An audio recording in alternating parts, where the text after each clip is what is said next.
Olá pessoal, aqui é o Adriano Oliveira da Balzan Treinamentos e esse é o nosso terceiro vídeo do nosso curso de redes. Hoje nós vamos falar sobre o famoso modelo OSI. Se você já trabalha com redes, é possível que você já tenha ouvido, já tenha estudado o tal do modelo OSI. Então esse vídeo às vezes pode até parecer um pouco superficial, até porque ele é um pouco curto, né?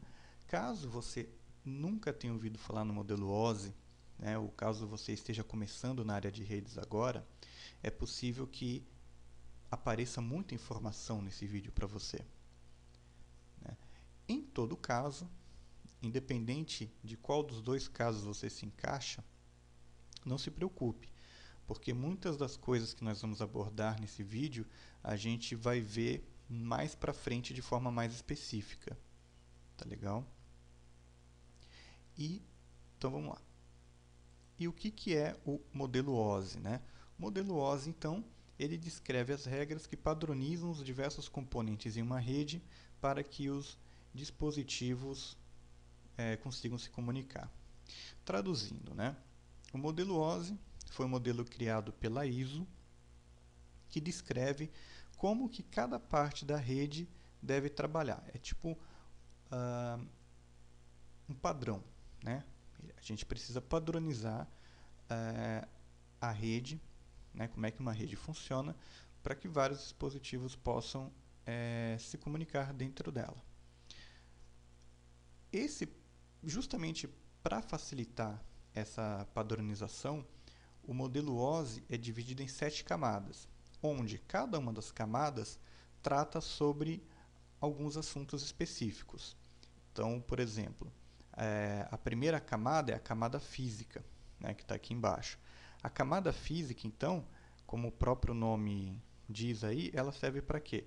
Ela serve para dizer como é que as coisas físicas funcionam, como é que a parte física de uma rede funciona, né?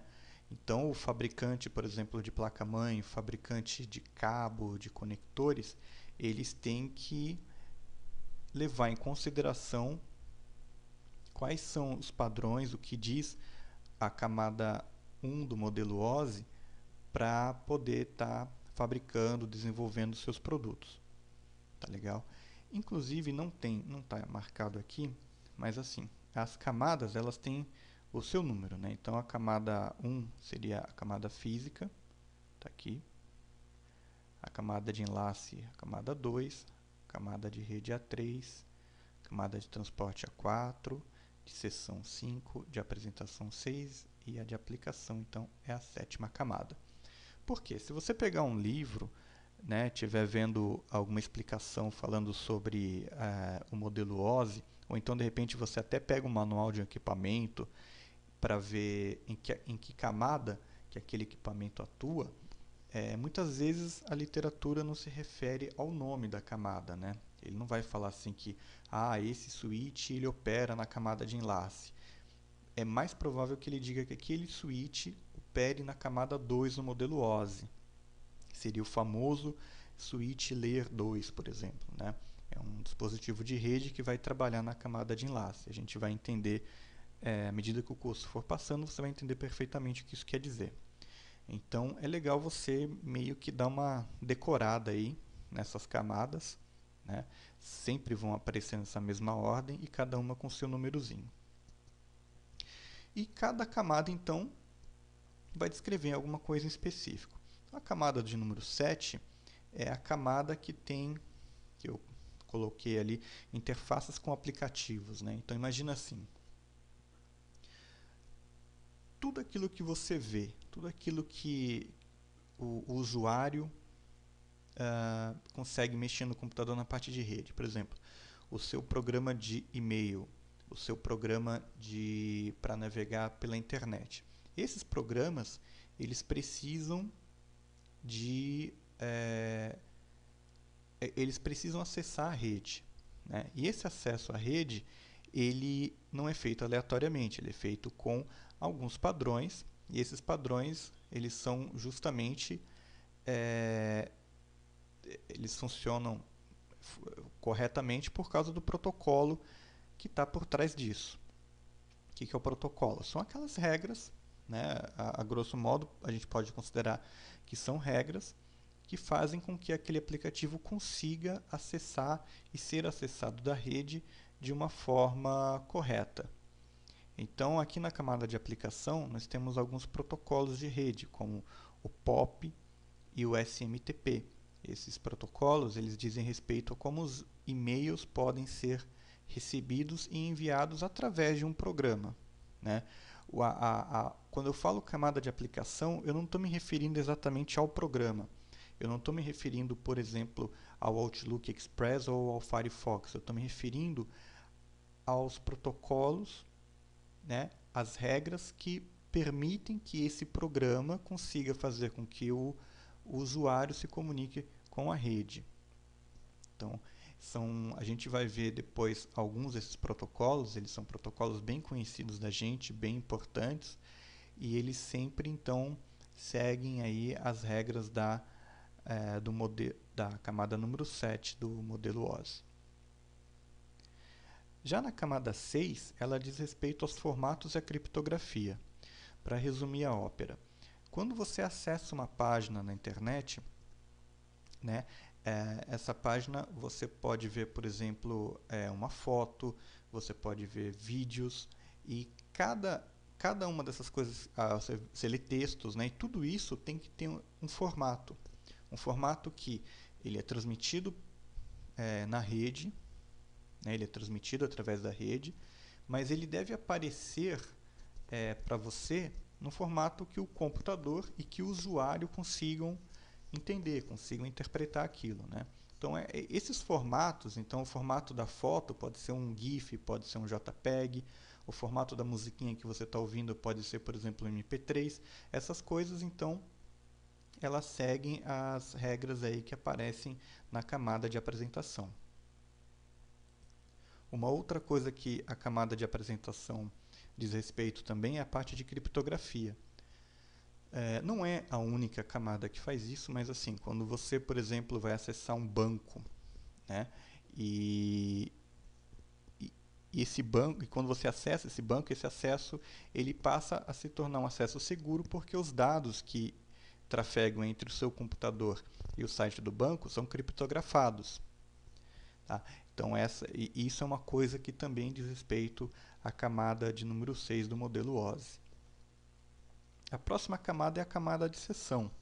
Entre outras coisas, ela faz o controle da sessão entre aplicativos. Então, por exemplo, quando você está acessando, quando através do seu computador você está acessando um outro computador usando um programa, por exemplo, para acessar a tela de um outro computador, para você dar uma manutenção remota, alguma coisa assim, você abre, os computadores eles estabelecem uma sessão entre eles, né? Se você abrir um outro programa com esse outro host, ele vai abrir uma outra sessão. Então, a camada número 5, ela fala sobre como que essas sessões se mantêm separadas e como essas sessões elas são canceladas, elas são terminadas quando não há mais necessidade de comunicação entre esses aplicativos. A camada de número 4 é uma das camadas mais importantes, né? A gente inclusive vai fazer alguns vídeos só sobre só como funcionam os protocolos que atuam nessa camada. Pelo menos 1 ou 2 vídeos sobre coisas que estão aí na camada de transporte a gente vai fazer.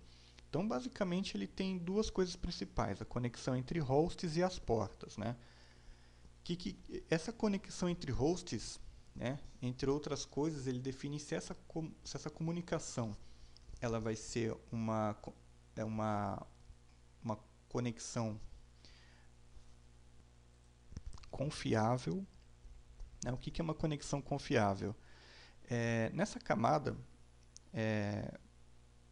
a gente atropelando um pouco aí os próximos vídeos, a gente tem dois protocolos principais. A gente tem o TCP e o UDP, né? TCP e o UDP. Diferença básica entre eles, né? A diferença grosseira entre eles é que o TCP ele é um protocolo orientado à conexão. Ou seja, tudo que eu envio, tudo que um host envia para o outro, ele pede uma confirmação se aqueles dados foram recebidos ou não, né? E o host que recebeu, ele manda, né, uma confirmação dizendo se ele recebeu ou não, ou se aqueles dados precisam ser enviados novamente. O UDP ele não pede essa confirmação, então ele não é orientado à conexão. Ele é mais rápido por causa disso. Então, na camada de transporte, decide-se qual desses dois protocolos basicamente vai ser usado, se vai ser o TCP ou o UDP. Existem outras coisas referentes a esse assunto que a gente vai ver mais para frente nos próximos vídeos, mas esse aí, na minha opinião, seria o principal. E a outra coisa seria a questão das portas, né? Para explicar rapidamente essa questão das portas é o seguinte: naquele exemplo que eu dei, você está acessando, você está no seu computador, você abriu o Internet Explorer ou Firefox ou Google Chrome para acessar páginas na internet, né? E você, nesse mesmo momento, pode ter aberto também o seu programa de e-mail, tipo o Outlook ou Thunderbird, para ler, né, para ver os e-mails. Você está com, basicamente, né, você está no mesmo computador acessando através de programas diferentes e serviços diferentes, né? Só que lembra, quando essas informações chegam para você no seu computador, como é que ele sabe quem é quem? Através da porta. Então, sempre que você faz uma comunicação com outro host, você tem uma porta de destino, né, e uma porta que é a sua porta, que é a porta de origem. Então, como é que essa comunicação trabalha? Você vai acessar aquele outro host e falar, olha, eu estou acessando aquele determinado servidor pela porta 80 porque eu quero a página, que eu quero o documento HTML. E então essa página ela vai chegar no seu computador e vai ser aberta naquela janela do navegador que tem a porta de origem tal. Legal? Esse mesmo computador ele pode estar com o Outlook aberto e acessando um servidor de e-mails pela porta 25 e ele vai ter uma porta de origem por onde ele vai receber os e-mails. É para isso que servem as portas. A gente vai falar um pouquinho sobre isso no vídeo sobre nossa camada de transporte aí. Aí a gente também tem a camada número 3. A camada número 3 ela fala sobre endereço lógico e roteamento. É uma camada que dá muito pano para manga, né? Então, endereço lógico é o famoso endereço IP.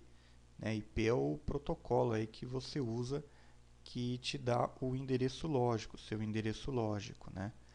Que é o IP. Então, toda máquina tem um endereço lógico e a gente vai ter algumas, acho que provavelmente vai dar mais de 2 ou 3 vídeos falando sobre endereço lógico, sobre endereço IP.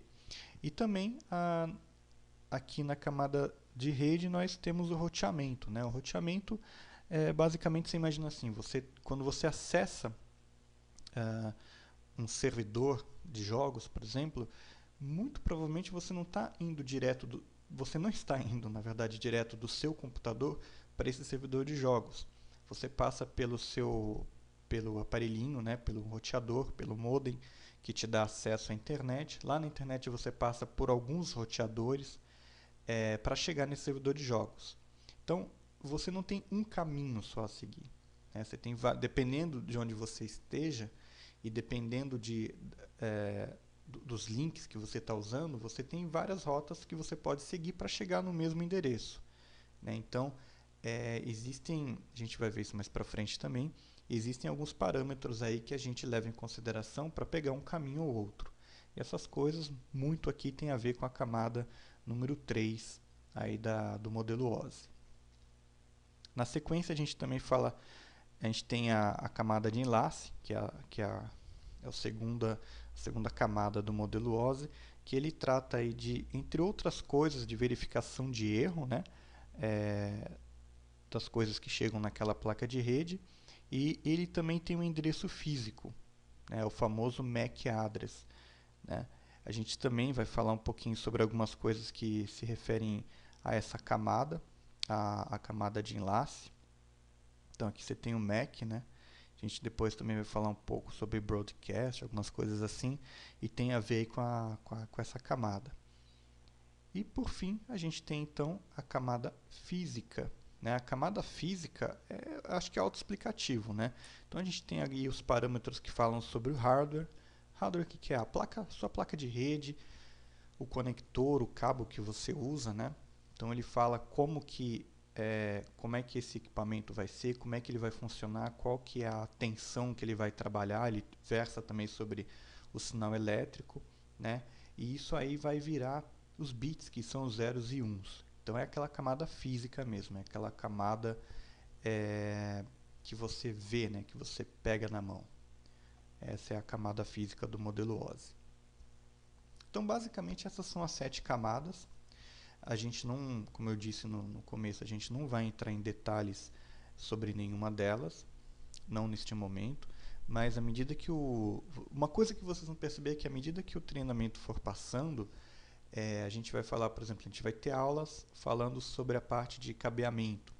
Aí depois a gente vai ter aula falando sobre o MAC address, depois a gente vai ter aulas falando sobre o endereço IP, a gente vai ter aula falando sobre o TCP. Então, você vai ver que à medida que o treinamento vai avançando, a gente sempre volta a se referir ao modelo OSI. E normalmente sempre a gente fala um número em vez de falar um nome, né? Porque o modelo OSI é uma maneira legal até de você estudar a rede, porque você vai vendo parte por parte como é que ela funciona. Tá legal? Então a gente continua esse assunto no próximo vídeo. À medida que o tempo for passando, a gente vai incrementando mais alguns detalhes. Espero que você tenha gostado. E quem puder aí, pode seguir a gente no Twitter, no @BostonTreina. Pode se inscrever aí no nosso canal. Pode curtir a nossa página lá no Facebook. E é isso aí. Agradeço aí por vocês estarem assistindo esse vídeo, pela presença espiritual de vocês aqui na internet. E a gente volta aí com mais um vídeo em alguns dias. Muito obrigado e até a próxima.